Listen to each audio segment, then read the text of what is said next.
Hello and congratulations. Welcome to another Cover the Basics with me, Agent T.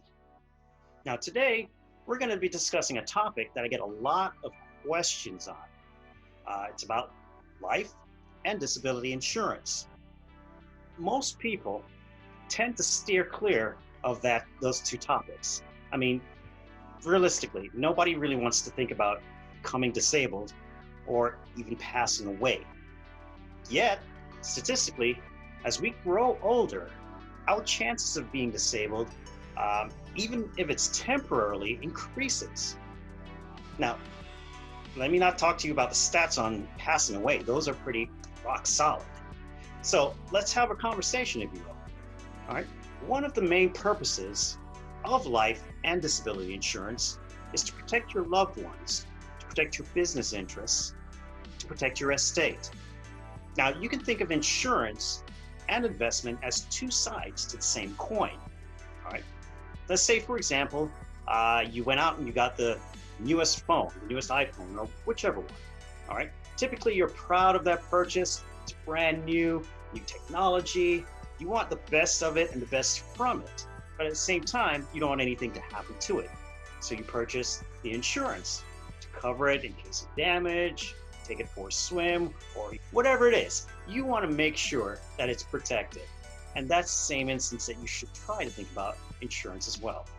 But we find that many people remain very skeptical about talking about life insurance or disability, and they downplay the importance of it and the protection of their family and their business and whatever. Now, a question you want to go ahead and ask yourself is, are you insurable? Especially during a pandemic.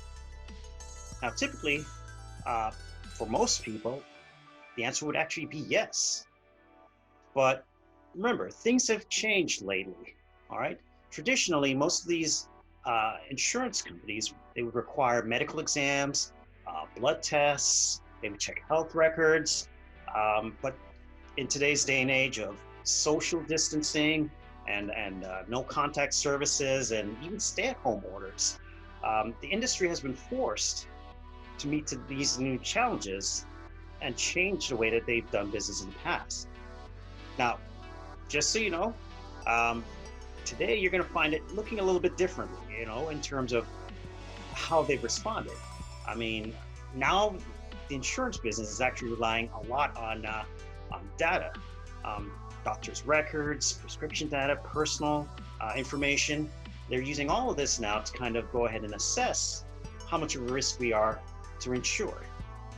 Now, you'll also find new things in the process of getting set up for insurance. For example, the application, you're going to find some new questions on it pertaining to, since they can't really usually send out someone to you, they'll ask a lot of questions.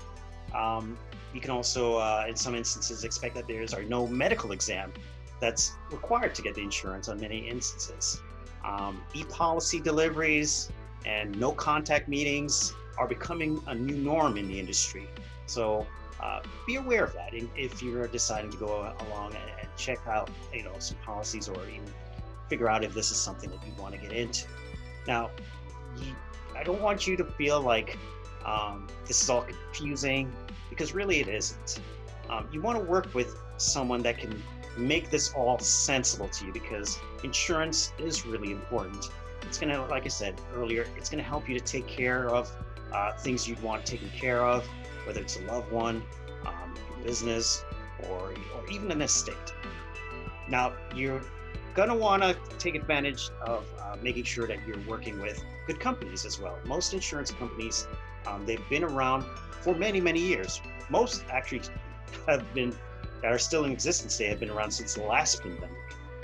So, they have a good, strong financial rating and many different products that can work for you. So you'll want to make sure that you sit down and discuss with a professional your goals and objectives. You want to make sure that you guys decide on a product and a company that's going to be around for a while and that will fit your needs and budgets.